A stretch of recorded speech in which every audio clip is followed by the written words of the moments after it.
Hi, welcome to another episode of the 8-Bit Retro Refix.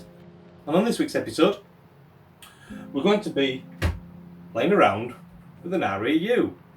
What's made me think about this REU is, this one's only a 256k, so when we were playing with Sonic, it didn't install the whole game into memory. So I think it needed to be more to be able to do that. So that's what I've gone ahead and done. So what we're going to do is show you how to install an extra 256k into this REU unit, making it a 512k. So we're going to be repairing this and upgrading this Commodore 64 RAM expansion unit with Apple parts. So without further ado, let's get on.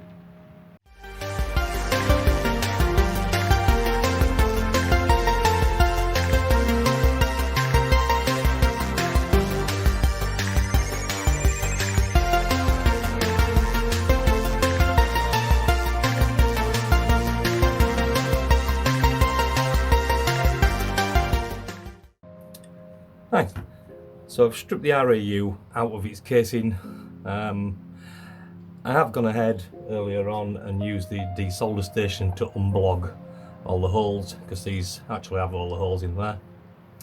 If you looked for I think it's 128k version of this, they would have, I think it's 4164 chips up here. And when we turn it over and look at the back, I don't know if you can see that on camera or not, I'll try and show you. You can get a bit closer. Can you see there it says cut jumper?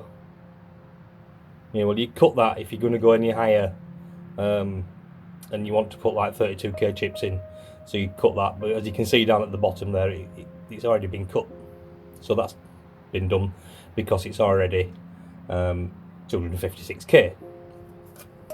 So what I've done is picked out an Apple memory stick which had the chips on. I forget what the number is now off the top of my head.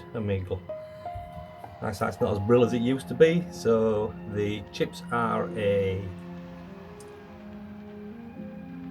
41256 -15, which is the same chips as what's across the top of the board up here.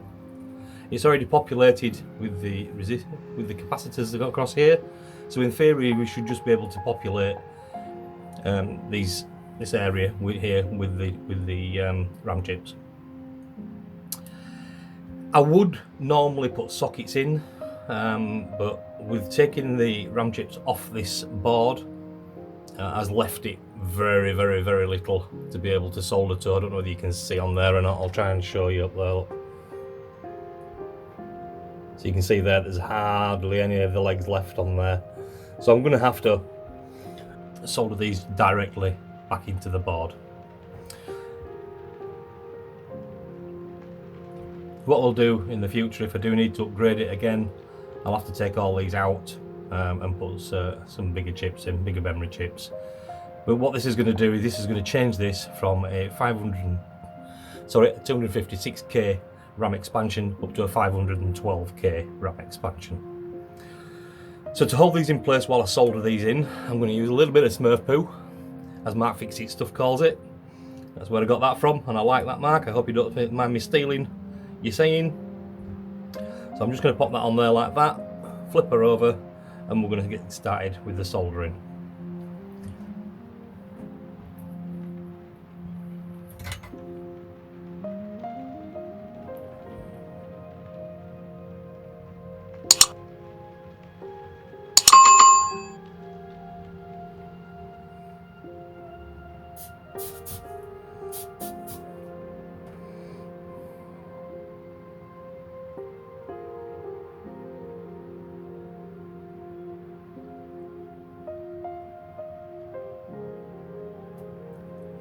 I'm going to try and get one at a side. I'm going to fast forward us through this process.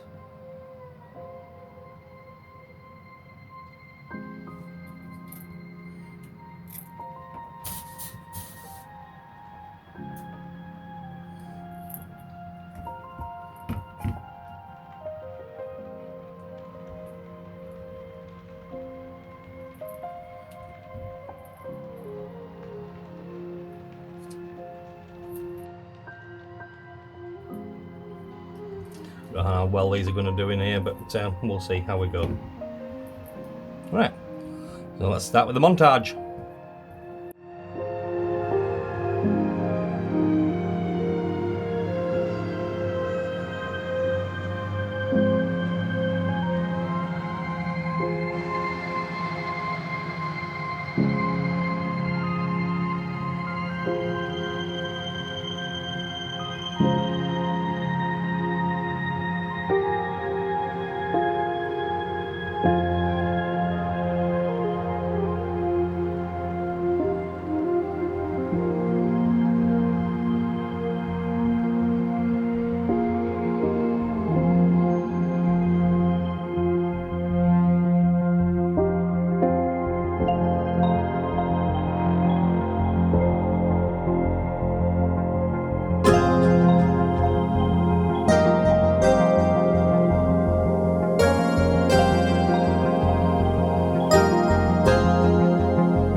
Right, okay, that's all I'm in. Just time to clean up with a bit of IPA. It's got in really well in there. So I'll try and get some of this liquid flux. It is no clean that I use. If you want to know which flux I actually use, it's that stuff. It's quite cheaply available on eBay.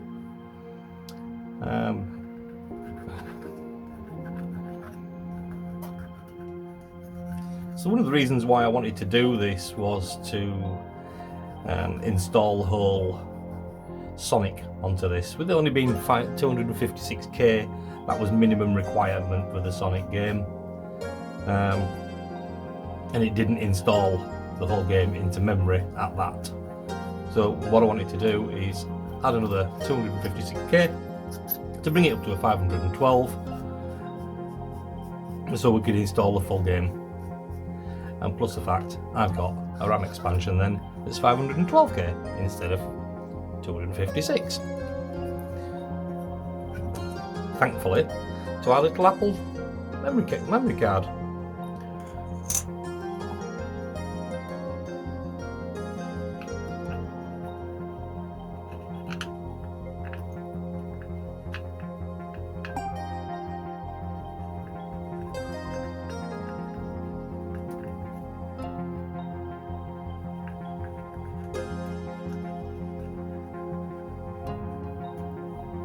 That's all cleaned up, and I suppose all that's left to do now is to plug it in and see if it works.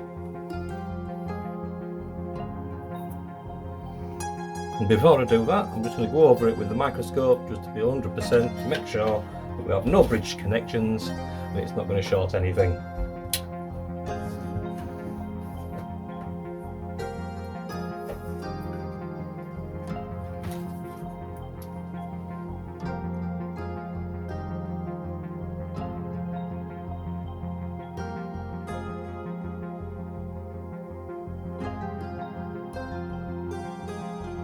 No, we don't need to have any bridges, which is a good too. So we can move on there, and we can move on to testing this card. Now it's got the fully populated 512k REU, upgraded using Apple parts. So this is the 17XX memory tester. It's a little utility that's been written to be able to check if the REU is working the way it should.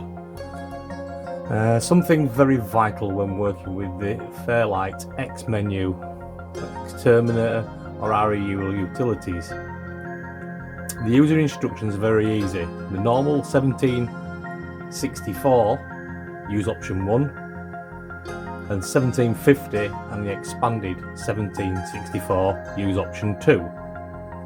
So if you use option 1 and use option 2, you should get faulty banks. That's all. The data in the banks will not be corrupted by this program. This program auto detects if an REU is present.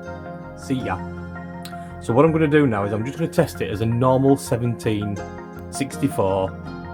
It's a 256k REU. So I'm just going to test it with that. So if I pressed 1 now, so what you can see there, we've got bank 0, bank 1, 2 and 3 all showing good. And that's under the normal 1764 256k REU. So I'm going to test it now with the updated memory that I've just installed into the card as a 1750 or expanded unit. So you can see there, we've tested the 1750 expanded unit and we've got bank 1, 2, 3, 4, 5, 6, 7. All okay there, look. So we have now got a 512k REU. Cracking stuff. So there you go. We've now got 512k RAM expansion upgraded with our full parts. So we can play Sonic and we can also play up and coming games that's going to need the REU unit. I'm sort of guessing that it's going to set a new precedence with using Sonic with the REU. I think you're going to get more games developers that's going to be using this. So I wanted to upgrade this to 512 and I wanted to show you guys how to go about and do that. We're coming up next week. It's coming up to the first anniversary of a birthday, first birthday for the 8-Bit Retro Refix show. We've been going for almost a year. Really enjoy doing the content for you guys. If you've enjoyed these episodes, do hit the subscribe, hit the notification bell, and it'll show you and notify you for all the up and coming videos. So until then, we'll see you next week on the birthday edition of the 8-Bit Retro Refix. Bye!